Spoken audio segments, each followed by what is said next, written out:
galera, eu sou o Rafael e esse é o canal Que Honra Ser, nosso canal de conteúdo exclusivo do Vasco. Sejam muito bem-vindos ao nosso canal e rapidinho, antes de partir para o vídeo que está recheado de notícias, tem modernização de São Januário, mais notícias sobre o assunto, tem assunto sobre o José Luiz Moreira, sobre o Benítez, as eleições diretas do Vasco. Rapidinho, antes de partir para os assuntos do nosso vídeo, eu queria pedir, se vocês puderem se inscrever no nosso canal e ativar o sininho de notificação. Quando vocês ativam o sininho, sempre que a gente lança um vídeo novo, vocês já são notificados. Todo dia a gente lança vídeo de notícia. Também durante a semana, 1, 2 ou até 3 vezes a gente lança vídeo com outros conteúdos, obviamente do Vasco, mas que não sejam de notícias, umas matérias diferentes.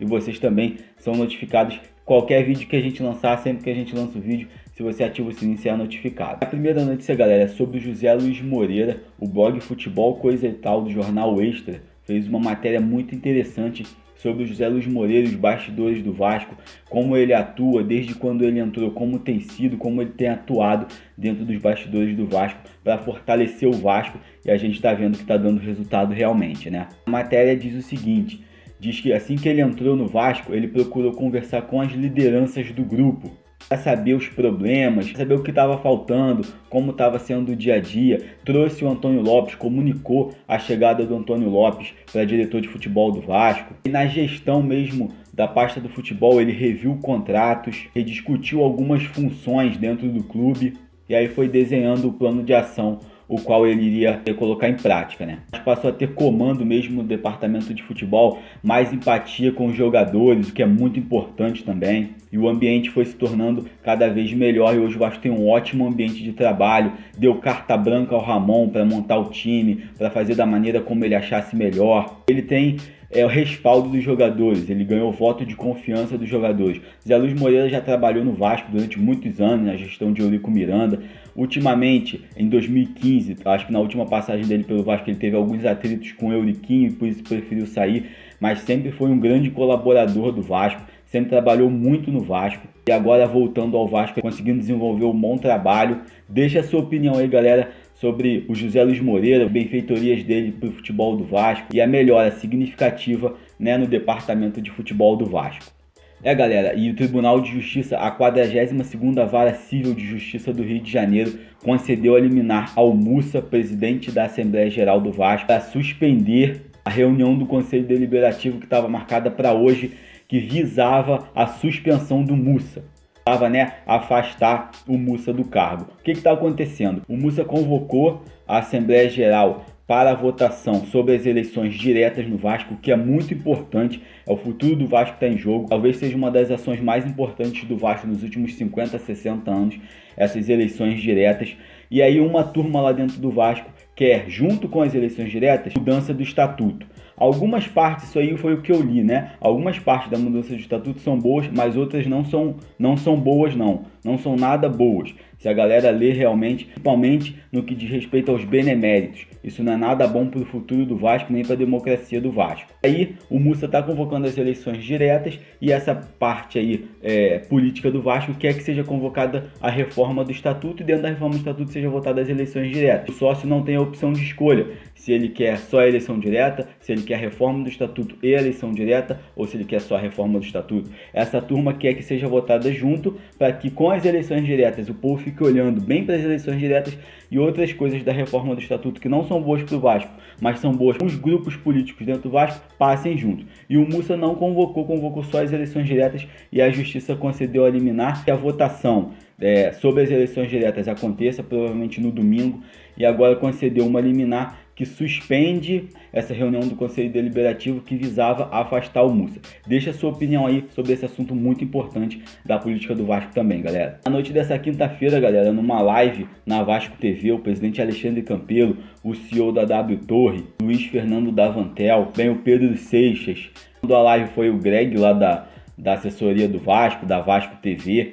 Rapidinho, antes de falar dessa modernização, desses assuntos novos, da modernização de São Januário, eu tenho um recado para a galera que quer ganhar um dinheiro assistindo aos jogos de futebol. Não uma renda extra ou até mesmo uma renda principal, tendo investimentos nas bolsas esportivas, assistindo jogos de futebol de qualquer lugar do mundo. Para você que quer começar do zero, que não sabe nada, ou até para você que já faz os investimentos e quer melhorar os rendimentos, suas apostas, seus investimentos, o curso Lance Milionário te ensina do zero como fazer os investimentos, o que é a bolsa esportiva, te ensina do zero como começar nesse negócio e também para quem já investe, para quem já tem uma certa experiência, ajuda muito a alavancar os ganhos, galera, na bolsa esportiva. Lance Milionário, vou deixar o link aqui na descrição, um curso muito bom, quem se interessar clica lá, porque realmente vale a pena. E nessa entrevista coletiva, eles falaram muito do projeto, a gente vai elencar alguns pontos aqui do projeto que foram, na nossa opinião, mais importantes para trazer aqui para o nosso vídeo para vocês, galera. E aí o Davantel, Luiz Fernando Davantel, CEO da W Torre, falou que já há 10 anos vê alguns projetos, né, sobre estádio, e para o Vasco ele nunca viu um projeto tão bem feito, tão bem elaborado. O projeto está muito bom, que o estádio vai ficar maravilhoso e que o Rio de Janeiro, o Brasil e o Vasco vão ter um equipamento muito moderno, um estádio muito moderno e muito confortável, arena muito bem feita. Na opinião dele, é um projeto fantástico. Ele falou algo muito interessante também, que eles vêm recebendo muito currículo de engenheiros vascaínos que querem ajudar, que querem trabalhar no projeto. Isso é muito interessante, isso é muito legal. A torcida do Vasco sempre fazendo parte do dia a dia, dos assuntos do Vasco, né, das benfeitorias para o Vasco, a torcida do Vasco sempre fazendo parte. O Pedro Seixas também falou nessa levada do assunto que eles escutam muito a torcida do Vasco, que a diretoria, o próprio Pedro Seixas, escutam muito o que a torcida quer, as opiniões do torcedor dentro do projeto. Alguns arquitetos, né, que começaram esse projeto lá atrás são vascaínos realmente, fizeram o projeto, tinha até na internet o início do projeto. Realmente o Pedro Seixas falou que eles estão escutando muito a torcida e que é muito importante escutar o torcedor vascaíno, e é verdade, né? É muito importante mesmo porque vai ser a nossa casa, né, galera? Aí o Pedro Seixas também falou sobre a democratização no estádio. Ele falou que é muito importante o que está acontecendo com todos os outros estádios, com as gestões, porque o Vasco vai vendo como isso vai acontecendo e vai tirando lições importantes. E que 3/4 do estádio vão ser com preços populares. Isso é muito importante. A nossa torcida, a torcida do Vasco, é uma torcida popular, é o povo realmente, é um clube realmente do povo.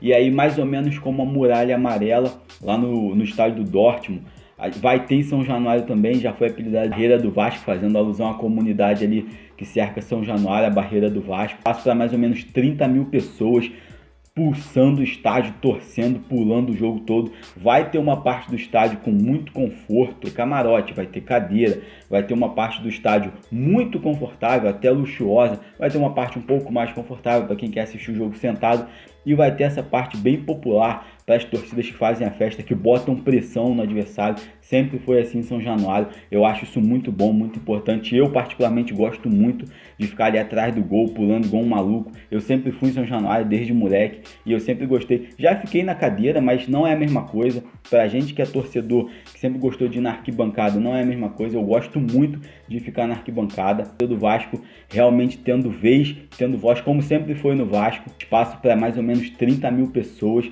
atrás dos gols, parecido como o do Borussia lá na Alemanha. As barreiras do Vasco dentro de São Januário vão ser a Barreira Sul e a Barreira Norte. O nome mesmo técnico, se eu não me engano, ele falou que é arquibancada em pé, e aí no Vasco vai popularizar como Barreira do Vasco. Aspecto importante também que ele falou sobre a torcida visitante, que eles já estão separando um lugar para que o Vasco não perca espaço.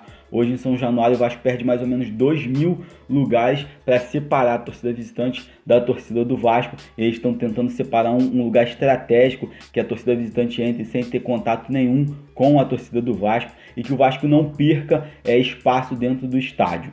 Campelo também falou um pouco sobre o projeto. Ele falou que é importante, na opinião dele, não ter os puxadinhos fazendo de obra em obra, canto por canto, fazer um projeto elaborado, definitivo, com qualidade, que é o projeto dessa reforma de São Januário. Também falou sobre a popularidade, né? O projeto era uma preocupação dele, da diretoria, de não criar um estádio feito para quem tem poder aquisitivo maior. Vai ter lugar mais luxuoso no estádio para quem quer pagar mais, para quem pode pagar mais, mas que o intuito é fazer um estádio popular, com preços democráticos, que realmente a torcida do Vasco é popular. Não adianta fazer um lugar só para rico para ter lá 3.000, 4.000 pessoas. A torcida do Vasco é do povo, o Vasco é time da Zona Norte, time do povo realmente. E isso é muito importante, na minha visão, isso é muito importante. O povão, a torcida do Vasco realmente, na sua essência, estar dentro de São Januário como sempre foi.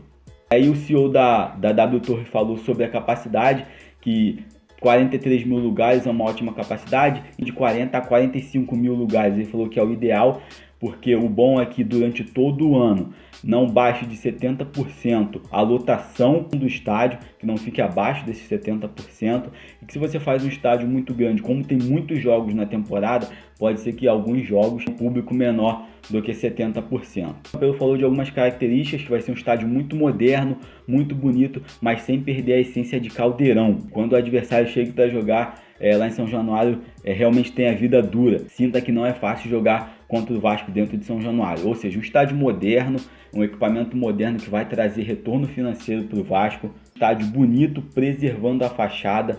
Na minha opinião, isso é muito importante. A história do Vasco é rica, é linda e tem que ser preservada. Vai preservar a Capela Nossa Senhora das Vitórias, vai preservar a fachada. E dá para preservar essas partes históricas do estádio e fazer um estádio muito bonito, muito moderno e que realmente não perca o aspecto de Caldeirão, de botar pressão no adversário. Falando sobre a alternância de poder, tem eleição em novembro, vamos dizer que ele não ganha as eleições e que a diretoria não continue e seja outra diretoria. Que ele não vê problema nenhum em a próxima diretoria continuar a tocar o projeto, porque o projeto é um projeto do Vasco e tem contrato, tem sanções se o clube descumprir, e que outra diretoria que assuma pode muito bem dar andamento no projeto, porque o projeto não é dele, não é da diretoria dele. É um projeto para o Vasco, para a torcida do Vasco, para o clube. O Pedro Seixas também falou sobre as matrículas dos terrenos no entorno de São Januário. Falou que o Vasco foi adquirindo esses terrenos ao longo do tempo, na quadra mesmo ali de São Januário. Já vai começar a regularização dessas matrículas, porque é peça fundamental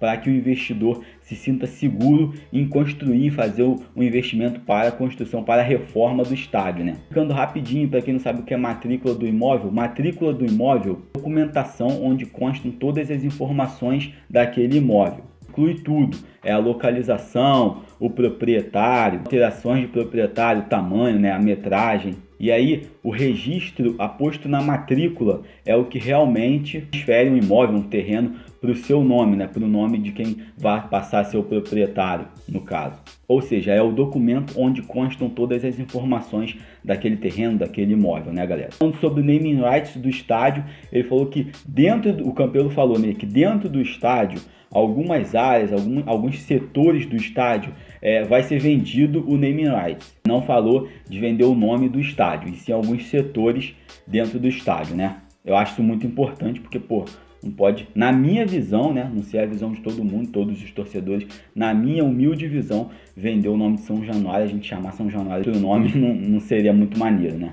Acho que tem que vender alguns nomes, pelo menos dentro do estádio, porque isso gera receita e tem alguns estudos programando essas receitas, né, galera? E aí falou da torre que vai ser construída e que um dos andares dessa torre, mais ou menos com o tamanho de 800 metros quadrados, vai ser para o Museu do Vasco, um museu riquíssimo, andar também para o Centro de Memória. Sua opinião aí, galera, sobre esse assunto, sobre a modernização de São Januário, sobre toda essa obra que vai ser feita. Para finalizar o vídeo, uma matéria muito maneira do GE falando sobre os gringos de Vasco Fluminense. Amanhã Vasco Fluminense às 19 horas no Maracanã. E aí tem o Michel Araújo do Fluminense e o Benítez do Vasco. E demoraram um pouco para se adaptar, mas hoje em dia são os pilares do time, os carregadores de piano, quem cria as jogadas, são os jogadores talvez os mais importantes dos elencos. É o Benítez junto com o Cano no Vasco, o Araújo lá no Fluminense junto com o Nenê. Vai ser um duelo de gringos muito interessante. E falando do Benítez, o contrato dele com o Vasco vai até dezembro e o Vasco já está correndo atrás com o Independente, com o próprio Benítez, para ver se alonga mais ou se consegue comprar os direitos do Benítez. O Campeonato Brasileiro ainda até fevereiro, o contrato ainda até dezembro, prejudicaria muito o Vasco. Tomara que o Vasco consiga e que o Benítez também possa fazer alguma coisa, possa tentar rolar alguma questão lá com o Independente para ficar mais tempo no Vasco. Deixe a sua opinião também sobre o nosso gringo, sobre o confronto dos gringos, quem vai levar a melhor. Deixa a sua opinião aí sobre o Benítez, galera, sobre o contrato, sobre a longevidade do contrato dele também. E rapidinho, para não perder o costume, o sorteio da nossa camisa linda do CT do Vasco. Lembrando que essa camisa não tem para vender, camisa de comemoração do CT. A gente vai sortear assim que o canal atingir 3.000 inscritos. O sorteio vai ser no nosso perfil lá no Instagram. Entra lá que honra.ser, espalha pra geral, participa do nosso sorteio também, galera. Essas foram as notícias. Não esquece de se puder curtir o nosso vídeo, ajuda muito o nosso canal a ser sugerido para mais vascaínos. Um abração, fica com Deus, saudações vascaínas e até o próximo vídeo.